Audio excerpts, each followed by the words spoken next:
Suso, tira Alessio, Suso, tira, perché non tiriamo? Ma perché non tiriamo? Goal!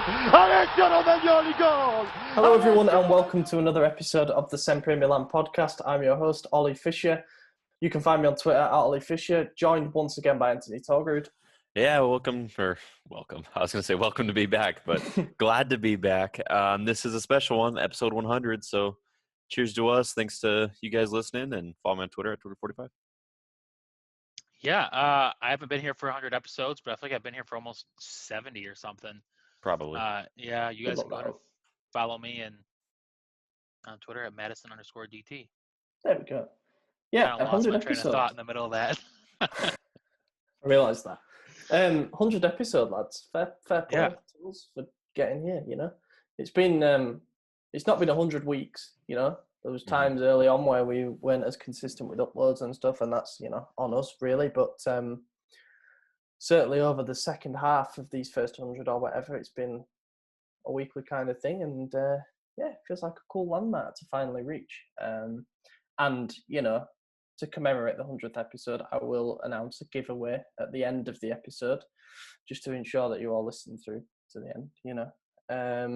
And yeah, we'll go from there. But 100 up, here's 200 more, maybe even more than that. So boys, not much changed with regards to football. In terms of concrete football anyway, apart from nobody seems to know when the season's starting and finishing, and nobody seems to know when the next season's starting. It was in the same hour earlier today that a report came out saying that the current season, if it were to resume, would have to be finished by August the 31st. And then within that same hour, Sky published something saying that next season will start on September the 1st. It's like, that doesn't seem like that would work out to me, to be honest. Yeah, and then I also saw that they said that they might not resume the season, and they're going to do a playoff, and then again within that same hour, they said playoffs off the table. That's not happening. So, yeah, it seems we're still on square one, basically.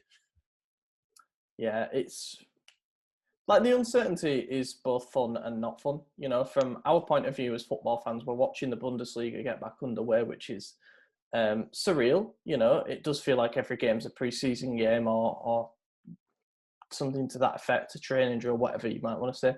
But it's nice to have football back into... For me, the novelty is seeing the big players back again. You know, it was great to watch Haaland play for Dortmund, Julian Brandt, all those kind of players over the weekend. Kai Havertz for Leverkusen. It's like the novelty of... You realise you like football because of the players that are involved and because of the actual sport itself. The occasion itself is not the same without fans, in my opinion. And that's what makes things difficult when you look at Serie A, because obviously we're talking about at least a month now before the season is going to be underway in Serie A at the earliest, and it's definitely going to be without fans. That's basically been confirmed. So it's a difficult one now. Next season is probably going to be without fans as well for the first at least half. Yeah, certainly the first half. I would say there won't be many fans back before 2021. Yeah. I don't want to say any because I think it'll be exclusive to countries that are just... There will be some changes throughout, but I think to start, it'll definitely be behind closed doors still. To go back to Bundesliga last week, Ollie, you and I talked about which team we're supporting. I said Leipzig, and I said I would buy a jersey and wear it for this episode, but two things came up. I'm not going to wear a Leipzig jersey on the 100th episode. That's just ridiculous. True. So I didn't do that. And also, I looked and could not find any. They're just not available. Like, I don't know if all the bandwagoners got there before I got to bandwagon, but everything was sold out, or I could buy it from China and get it in like 3 months when I'm not going to be watching Bundesliga anymore. So China. I didn't watch that game. I wanted to make a point of watching that game, see Upamecano, Haidara, and the players that we've been linked with. And Ranić was there. He was in the stands for that. I wanted to see him firsthand. Interestingly, while we're on the subject of that particular game, they played against Freiburg, which is a team that a mate of mine supports. He's got family ties in Germany, and they're the team, whatever he goes to see them a few times a season. So I kind of wanted to watch that for two reasons. And the one player who looked really, really good in that game was Robin Koch, however you say it, Koch, basically. And then we've been linked with him quite a lot over the last couple of weeks. Centre back, German international, only 23 years old, but he looked really, really solid. You know, very, very good in the air, very good in terms of his anticipation and stuff. Not so good with the ball at his feet, but yeah, how many times have we said on this that we don't really need another player like Romagnoli next to Romagnoli? He can be the ball player and stuff. We just need someone who's an absolute unit, and he looked pretty good. I'll be totally honest. He looked very good against a Leipzig team that's been scoring goals for fun this season. You know, I think they've put 4 goals past teams something like 7 times in the league. They held him pretty well. I mean, I watched the whole game wishing I was watching the Dortmund game because goals were just getting banged in left and right. And then I was over here with like one weird corner kick that went in somehow that was like, all right, it's a goal, but it wasn't an exciting one to watch. And then I think Leipzig finally got one towards the end that wasn't anything special either. It was a rough game to watch. Newton Gladbach game was pretty good. They look good. Yeah, I did watch that one. That one was fun. Yeah. It's interesting. We might as well come on to that as well. Mönchengladbach won 3-1 at Eintracht Frankfurt. First of all, Andre Silva scored a really nice goal. I'm wearing that shirt right now. There we go. We might as well get that out of the way as well. We all thought we'd make the effort and wear Milan jerseys for this episode. I forgot how much I love this away shirt. Like, I would love us to do a similar kind of pattern across the front for the next away shirt. And Maddie's wearing a similar one from 2009-10, I want to say.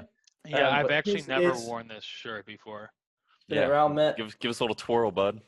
Something special on there. It's got Inzaghi 9 and a nice signature from Pipo himself. Mate, you could get that framed and it'd look so good. There's a guy who frames stuff. I think I've sent you his work in the past, but it's gonna be like $300 or $400 for it to be solid framed with like a logo, and I want to get like the Champions League trophy emblems in there and stuff. So if you're gonna do it, you might as well get it done right. Go big, don't do what I did. I have one that looks god awful on my wall, so I just. It is amazing how they do it. You know, they proper pin it and make it look amazing. That's why it's so expensive, I suppose. But Andre Silva scored for Frankfurt. It was a nice goal. I guess the way he used his body weight to lure the defender out, and then the finish was nice. But then I was well impressed with Mönchengladbach, who have gone into third, I believe, with that win. And they're having such a good season with their new head coach, who only came in last summer, Marco Rose.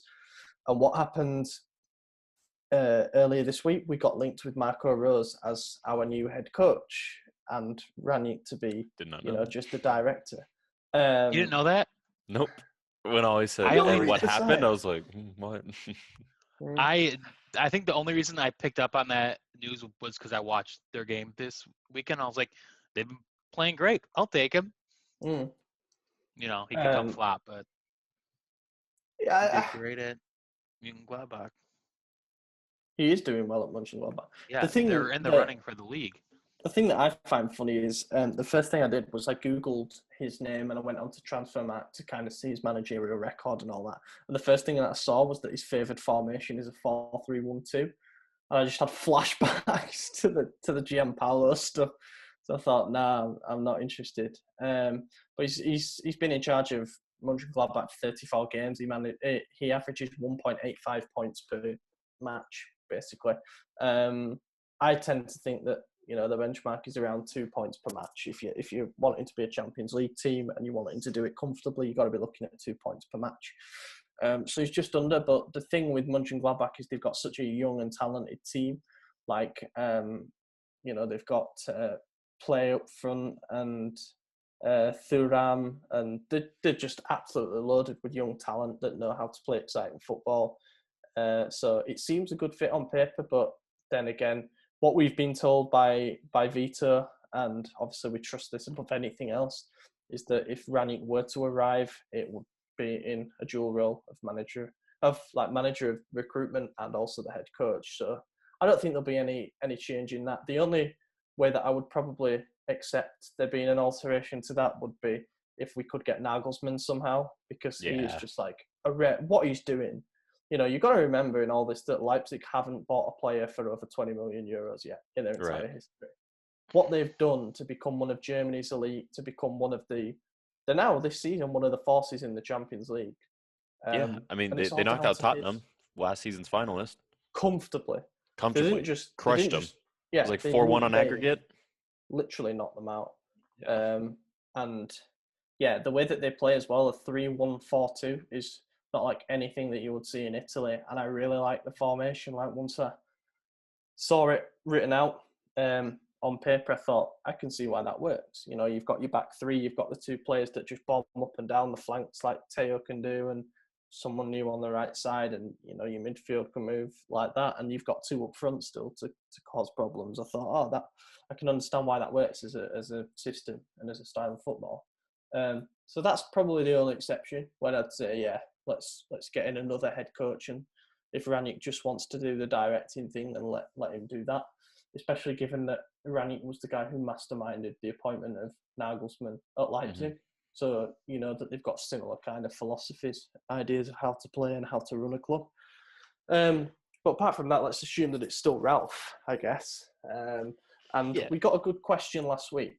So I'll throw this out there now before we go into a wider discussion about what's going on.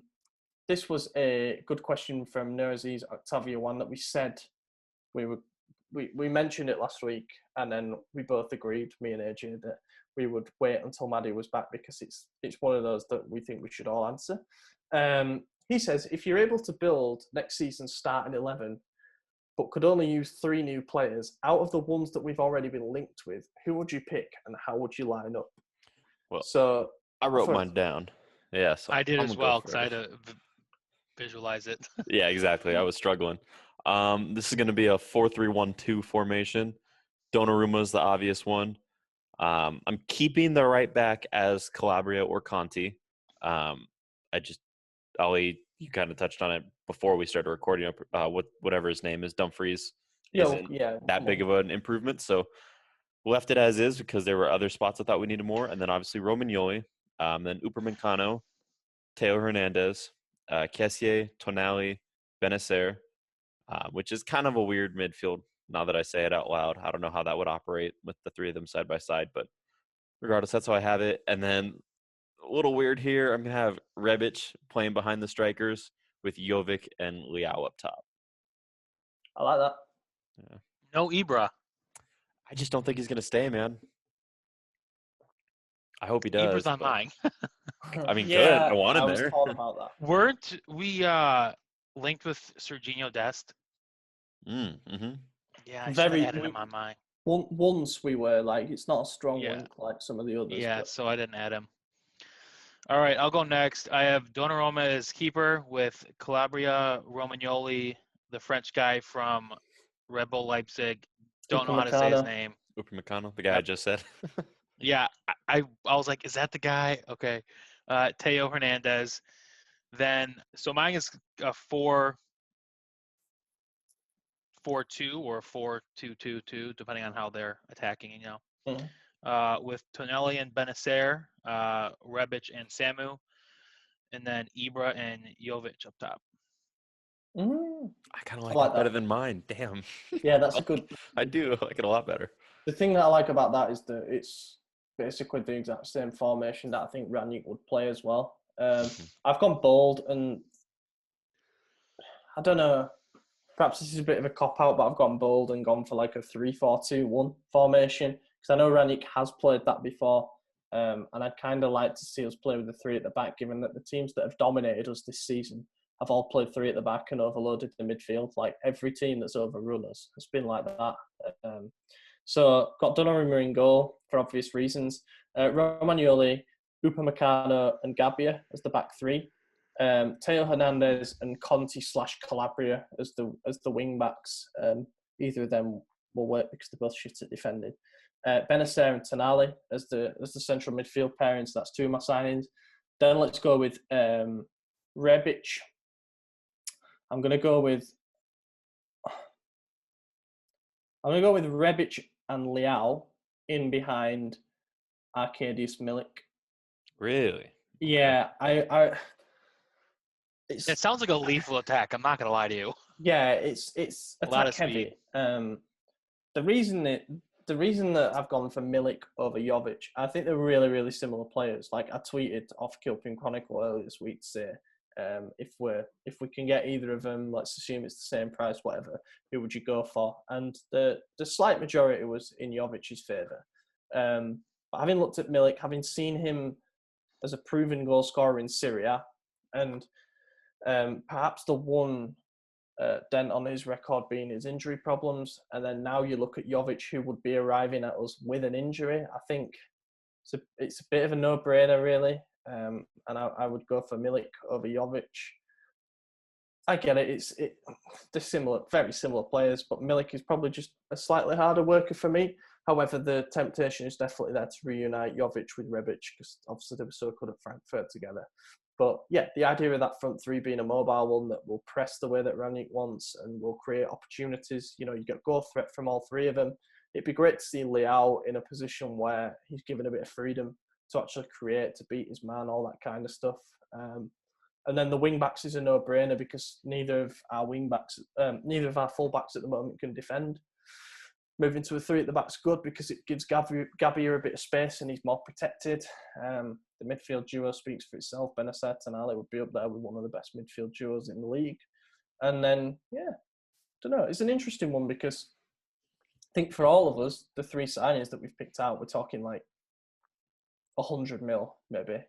It's a substantial amount, don't get me wrong. I don't think it'll go that way either. I think we're more likely to sign players like Szoboszlai, maybe that Diatta guy from Bruges, to try and scour the market for bargains rather than go out and spend 100 mil on three players, which funnily enough we should have done a year ago. Isn't Tonali basically a done deal for Inter now? Wasn't that the rumblings we were hearing? So Vito said that he's agreed personal terms with Inter, which is obviously a hammer blow, but they haven't agreed a deal with Brescia. I don't blame him for agreeing personal terms. It's another thing saying, okay, 2 million a year for 5 years. Yes, I would accept that contract. That's basically what personal terms are. He's not signed anything. Inter don't have a deal with Brescia, which is going to be the hardest thing about this.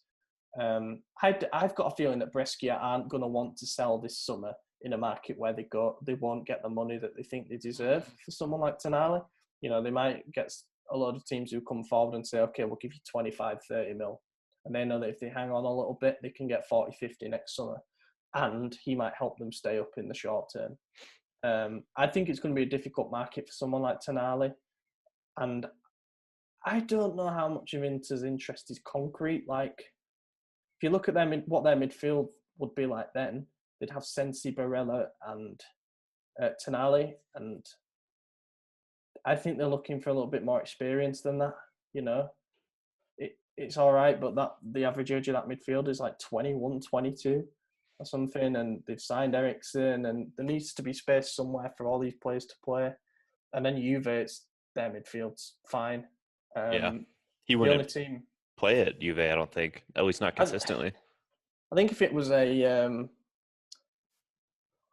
was like a straight shootout between the two teams that could give him the most playing time, then it'd be between us and Napoli. Because if Napoli lose Alan, then he's just going to slot straight into that role in front of the defence. And I would like to see that, to be fair. I hate Napoli, but it would be great to see how that worked under Gattuso, because Tonali's idol is Gattuso and they play a similar style. But in terms of us, I'd just be saying to him, look, you're a boyhood fan of the club. We'll give you what we can. And then in a year's time, if you lead us to where we want to be, we'll rediscuss it. We can up your salary or whatever it may be. You're going to be put next to another one of the best young midfielders in Italian football, in Benacer, as in Serie A. Just give us a chance, but difficult in it because I guess we've signed a lot of players that have had certain promise, like Bertolacci and stuff, and it just hasn't worked out. So it is a tough one in that sense, but I don't know. I think the gaps in our squad are pretty clear. We need a centre back, we need a right back, we need a midfielder, and we probably need a centre forward as well. Would you guys take Locatelli back? No. Yeah, in a heartbeat. I would as well. I want it. That ship's I think he's a really, really good player. I think he'd fit in good in our midfield as well. I just like how I hope that the club scouts see this, and if they see it differently, it probably proves that I know nothing about football. But if you look at the spine of our team, I think it's so obvious that Romagnoli is a certain type of player. He's a ball-playing defender whose best attributes are mental, not physical. So what we need to stick next to him is someone physical, who's good in the air, good with tackling, all that kind of stuff. And then in the midfield, you've got Benacer, who is tenacious, never shies away from a tackle. We've seen that he's tidy with the ball at his feet and all that kind of thing. I think we need a slightly calmer, more composed presence next to him. Someone who's willing to battle and is good on the press, but is perhaps a better playmaker when they're sat deeper lying. So someone like Tonali is perfect, but there are other options there as well. Mandragora gets a lot of stick. I mean, I don't think he's great, but in terms of the mould of play, we're probably looking for a slightly better version of him. Florentino Luis keeps getting mentioned. Tayun Koopmeiners, the AZ Alkmaar guy. All of these players are that kind of mould, and it reassures me that we're looking for that type of player rather than just being like, let's overload it with fast little midgets, So yeah, you look at the core of our team, it's kind of obvious, in my opinion, what we need to address. Just whether we have the money to do it, really, I guess. We'll see. I mean, a lot of the reports are saying that we were going to promise Ranić 100 million transfer budget plus the full amount that we receive from sales, and now it's down to 75 mil plus half of the money that we get from sales. So let's say 75 realistically, it's probably 50 million with no money that we get from sales. It might well be like that. That might be it. It's difficult because Elliot this summer have an opportunity to do one of two things. They have an opportunity to prove that they're ambitious and go out and spend money regardless, because FFP, they've kind of turned a blind eye to this summer, or they have an opportunity to sell players and to offload contracts and then not replace them, and either push the impetus on that further down the line and say we'll wait until all the contracts are up in 2021, or to basically say, well, coronavirus, we couldn't spend anything, and really they're just doing it to tidy up the accounts again. Either way, it's a big indication. I mean, there are certain things that you look at and you think that's going to be a massive indication of where the club wants to go moving forward. I think the biggest one for me is Donnarumma. If it keeps going on, we're not getting any closer with it, but the general consensus among the media is that we need to pitch to Donnarumma that we have a project and we need to give him an acceptable salary, which I think are two things that are perfectly reasonable to demand, especially for a player as important as him. So if he goes, it means that we don't have one of the two. We don't have a good project or we don't have the money to pay him. Whereas if he stays, it means we probably have both. And that is a massive reassurance for me if he was to stay, because Rayola's not going to take any shit when it comes to this kind of thing. And it's not as if Donnarumma's a standalone case. Raiola has a lot of clients with us. He's probably a bit pissed off that we're gonna let Ibrahimovic and Bonaventura walk away for nothing. We've got Romagnoli, and then we're after a couple of his clients, one of them being Denzel Dumfries. So that could be pretty important, I suppose, as an indication of where we're going. Dumfries is an interesting one because we need a right back. I really think we need a right back. Like we've all said on here that what we want ideally is for Calabria to stay, sell Conte for a little bit of a profit and then sign a new right back. But it looks like we'd only sign a new right back for a decent wedge of money if Calabria were to leave, because it'd be a pure gain rather than just a small gain on the balance sheet. Dumfries, I put it out there, and a few people said that he's kind of physical, small, not as quick as you might think, and as his stats suggest in terms of getting forward into the final third, but a very capable fullback. I'm wary of the Dutch league. There are a lot of players that are exports from the Dutch league now that certainly aren't on the same level that Gullit, Rijkaard, Van Basten, all of them were. But I find it interesting because I think there's a feeling that it's like anybody has to be better than Calabria and Conte. But if we're spending 15 million on a right back, they better be good. They better be amazing, yeah. Yeah, That's a Did you say lot of money. 50 or 15? 15. Yeah, I mean, is that a lot of money? I don't have when you 15 I don't mil. know. No, Yeah, when but when consider you think that we about spent- 15 mil, we bought Liao for 28, and he scored 2 goals. that's probably not a great judgment of what a 28 mil fee should give you. You know, No, it should give you more. yeah, a lot more. But a $15 million signing, if a $15 million signing cost or scored 2 goals, I'd be like, well, it costs 15 million. I mean, I'm not That's going what to you measure a fullback on how many goals they score, but when you look at, we got Teo Hernandez for 20 mil, and he's been our player of the season so far. I think it shows the kind of value that's out there in the market. You know, you got to remember, we signed Teo Hernandez. Yes, we signed him from Real Madrid, but we didn't sign him from Real Madrid. We signed him off the back of a season with Deportivo Alaves. That's what we did. Mhm. And I trust our scouts based on the fact that they've probably got 4 out of 6 if our summer signings right. I'm going to say that they got Hernandez right, Benacer right, they got Rebic right. They're probably the 2 doubts at the moment are Krunic and Leao. Those are the 2 that we haven't really seen enough of yet to justify the fees that we paid and stuff. Well, Krunic we didn't pay a lot of money for, and he did decent in his 8 few mil. appearances. Yeah, but In today's that market, were who the are you ends. getting for less than 10? No, I understand that. I guess it then becomes a question of like, who would you rather have for midfield depth? Would you rather have Krunic in there, or would you rather have not spent that money, Right. spent that little bit on renewing someone like Donnarumma. Shura to add midfield I'd depth? re-sign him. If my options were re-sign Bonaventura or go with Krunic, I'd probably go with Bonaventura, and we all know that I'm a critic of the man. So it's just like, you know, you give Bonaventura then 2 years for maybe 4 mil in total, or you sign Krunic on a 5-year deal for an 8 mil fee plus whatever his contract is, and it's like, we could really do with that 10 million that his contract was and stuff like that, and use it in other areas of the market.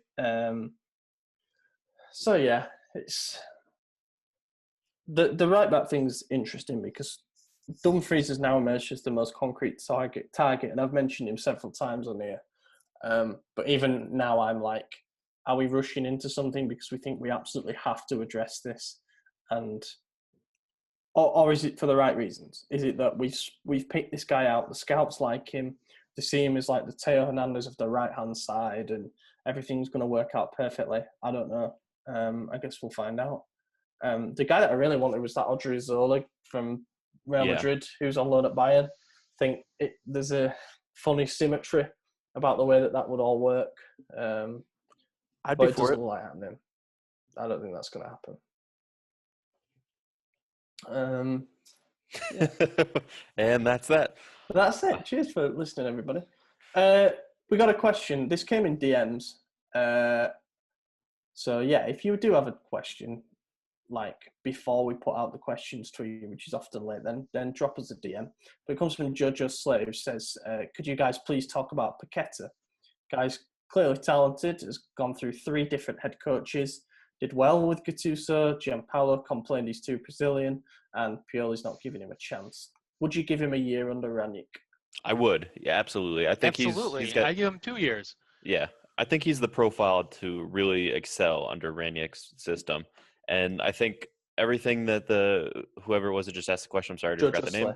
Yeah, everything that he just listed as far as the 3 head coaches, I mean, that's not an easy thing to experience when you've been at the club for essentially a season. You know, he had half a season last year, and he really had half a season this year before things went to shit. So, I mean, he hasn't had much of an opportunity to show himself.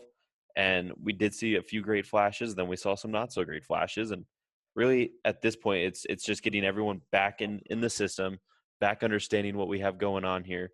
Because those 7 games under Gianpaolo sent everyone so far behind that the first 12 games under Pioli, we had to build back to where we were under Gattuso before we could improve. So I have no problem giving him more time. I think he deserves it. I mean, we invested 35 million into him. 38. They reckon that in total it'll be 45. So that's a record signing for us. We need to give him time. We need to make something out of it. We can't just bin him off right now. There's just no way. Yeah. Maddie, you said you'd give him 2 years under Ranić. I like the kid. I think he's good, and I think he has potential. He just needs a coach that's going to trust him and let him do his thing. I mean, being told that you're too Brazilian, it's like being like, I don't know, you're too Armenian. Stop cooking Armenian food, you know? I What don't know. even I is don't play Armenian soccer. food? Yeah, I Oh don't my know. God, I don't. Middle Eastern food? I could start listing it off, but you guys would have no idea what I'm talking about, so it's not even worth it. Yeah, fair. I agree that he's undoubtedly talented, and there's a reason that we spent, what will be a total of 45 million on him. I also think that we shouldn't sugarcoat it, and we should acknowledge that so far his transfer has been an unmitigated disaster.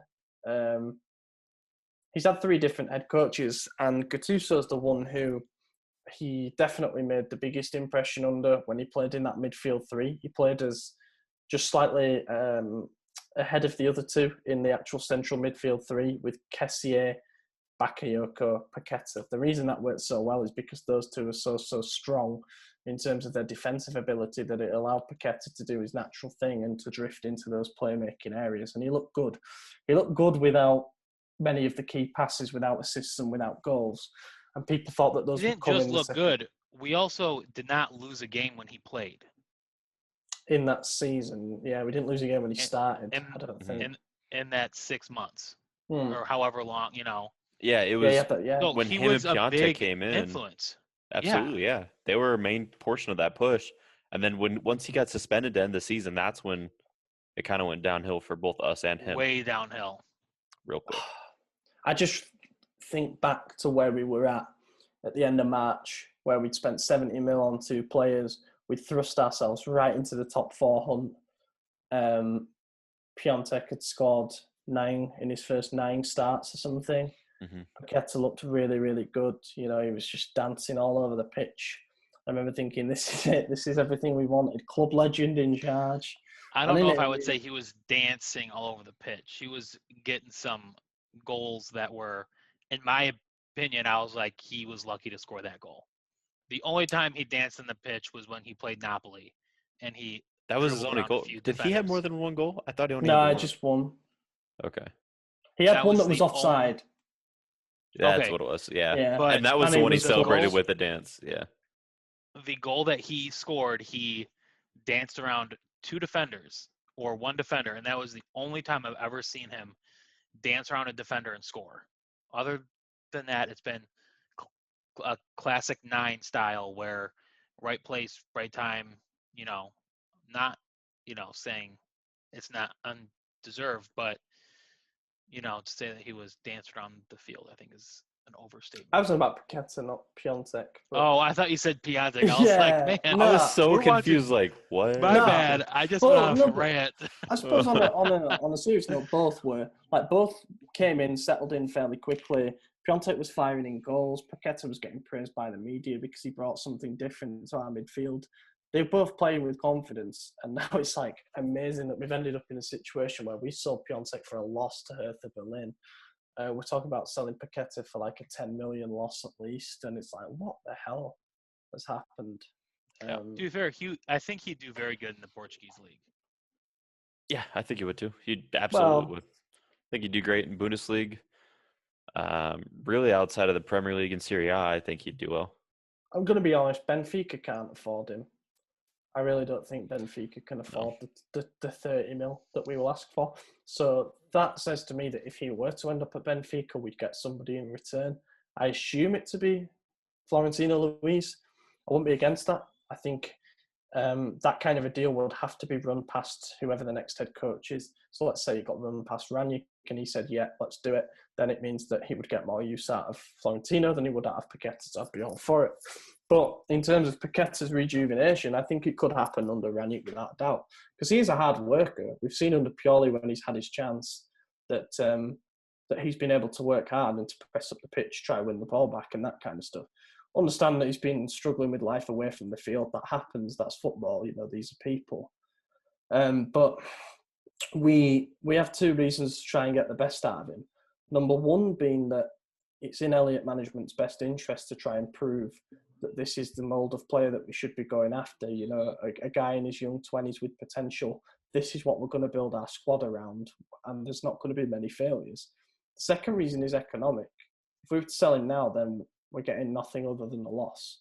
Whereas if we manage to get a good half season out of him, a good next season, but we still decide that he's not what we really want moving forward, then at least we could potentially make our money back. You know, at the moment, it's just a perilous situation where we're going to sell for a big loss. The only way I would accept him leaving this summer is if he were to go to PSG and they were to pay the money, or we would send him to Benfica and get Florentino Luis, or send him to Fiorentina and we have to get a counterpart from that as well. Like maybe Milenkovic, because he's a very good centre-back, or Castrovilli. He's on loan from Wolves, otherwise I'd say, yeah. Or Castrovilli, or at a push, Chiesa, but I don't think that's going to happen. I think Chiesa will be priced too high. I don't think he should be, but great. Exactly. Yeah, I would say but people hype him up. I think he was overhyped. Yeah. I think he did have a really good season. And I understand why he's been catapulted into this kind of Serie A stardom. But Castrovilli has outperformed him this season so far. I would really, really like him.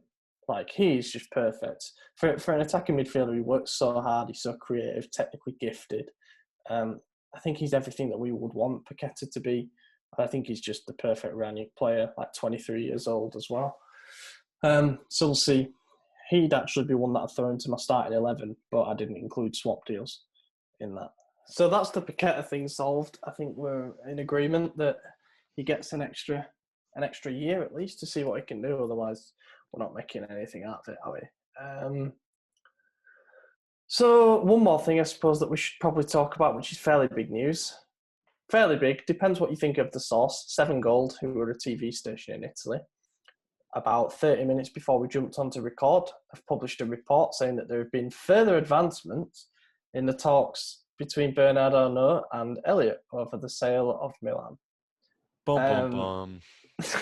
Here we go again, I suppose, is the initial reaction. What I'll do is read through the report, because there are some that won't have seen it in anything other than Italian. But basically, the report from them is that Arnault is carrying out due diligence with the aim of purchasing Milan from Elliott management, and that negotiations could accelerate in the height of the summer, where there would be greater certainties on the construction of the new stadium project in cooperation with Inter. It must be noted that Arnault has repeatedly denied these rumours, blah, blah, blah, blah. It's an interesting one, because all the rumours at the moment are that Elliott have got their man in Ranić, and he's the guy who, under their guidance, is going to lead the club back to the promised land over the next couple of years. And then this comes out. First of all, do you believe it? And second of all, do you still support it? Yes and yes. I've always thought it was still going on. You know, when things died down, people started mentioning it like, oh, told you this deal was off. And no one ever said it was off. Just there's only so many new developments you could make, especially given the situation with coronavirus. I mean, if the main holdup that was said multiple times was just the stadium, then we know that was held up because of Corona. And now that we have movement on the stadium, it only makes sense that there's now movement on Bernard.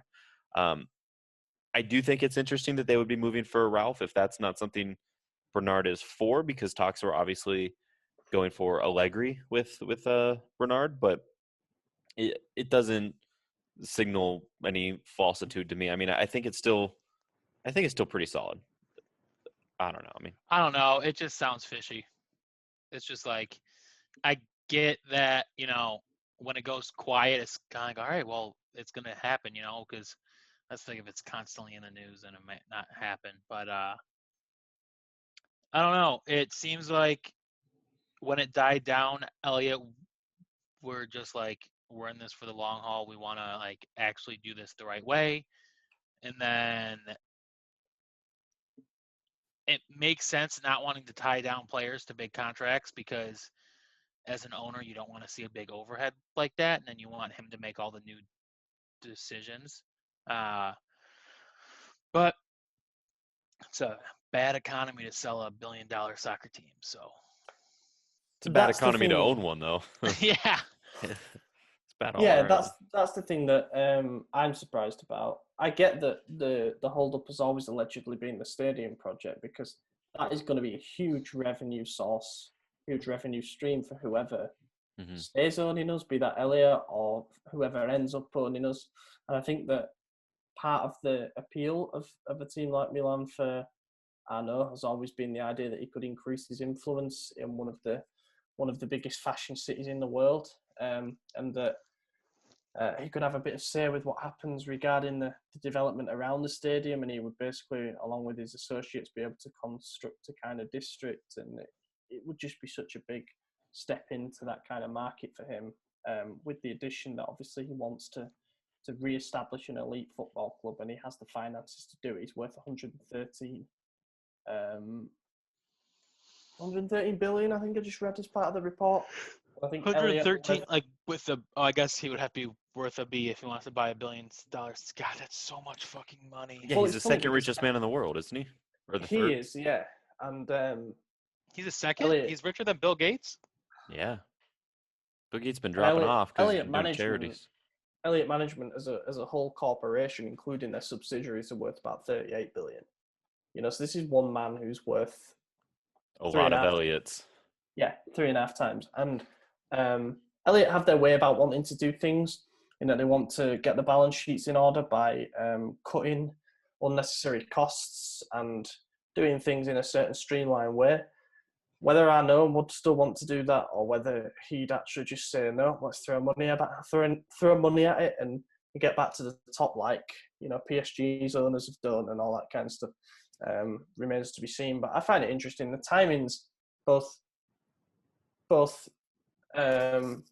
understandable and confusing, because, like you say, it's a bad market to buy a football team in at the moment, given that there are no assurances with regards to potential income.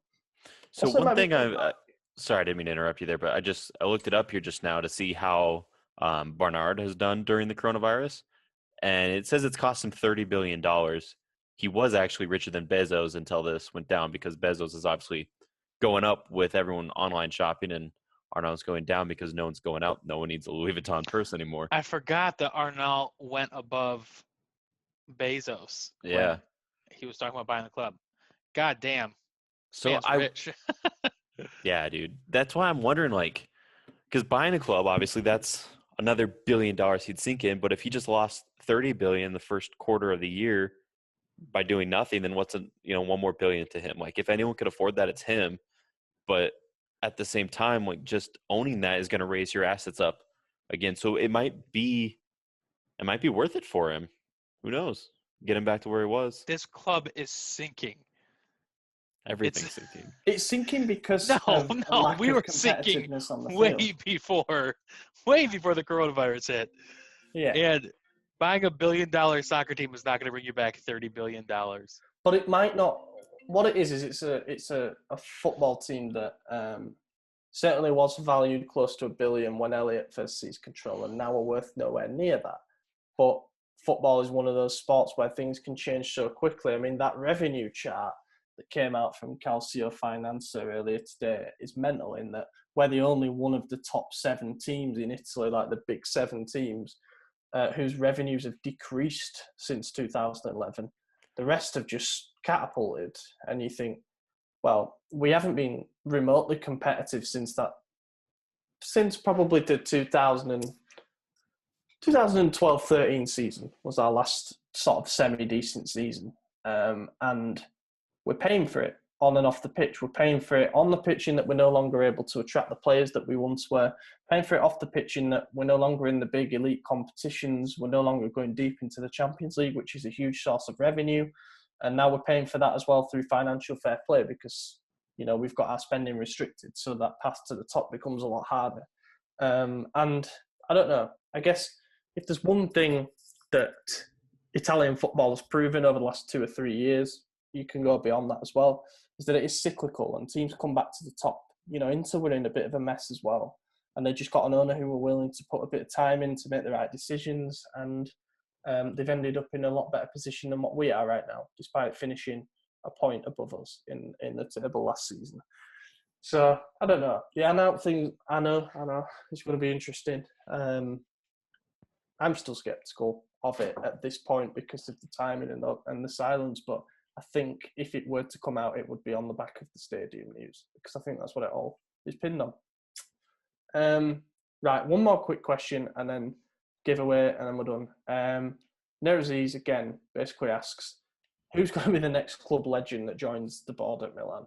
With it, obviously Maldini may or may not leave. Who's going to be the next guy? Van Bommel's the rumor. I don't know. Do we even consider him a legend? Probably not. No. Just a former player. Shevchenko. Definitely. Yeah. Kevin Prince Boateng. Wow. That is, yeah, he's a legend. Sporting director. I'd say Shevchenko too. Oh, okay. I have to tell you guys a quick story real quick. My buddy came over, it was now 2.5, 3 weeks ago, social distance. And we're not the police. What? Just go ahead. Police, I think I've heard the story actually, right? Yeah, I Yeah. told you guys, but I want people on the podcast to Talk shit. hear it. And he's looking through my soccer jerseys. He goes, "Oh, this one's signed by Inzaghi. Who's that?" I looked at him. I'm like, "What?" And he goes, "Yeah, who's that?" And I go, probably one of the greatest number 9s of all time." And he goes, "I've never heard of him." And I go, "Do you know who Andrei Shevchenko is?" And he goes, "No." And I was just like, "Dude, you like the Premier League? He even played in the Premier League."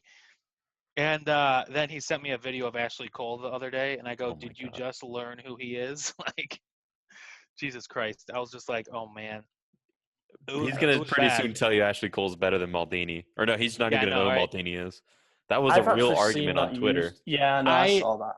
And then I go, "Do you know who Paolo Maldini is?" And he goes, "Yes, I know who that is." I'm like, "You only know who it is because I talk about him, probably, you know." Right. Oh. Don't you have a painting of him on your wall somewhere?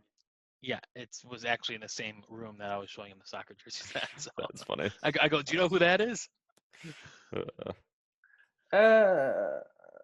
On the board's an interesting one. I think Shevchenko really does have a shot at becoming our next head coach at some point. Yeah. Can't deny I get it. It's a poison chalice being a club legend and being head coach, but the ones who have done it so far haven't had a good coaching track record.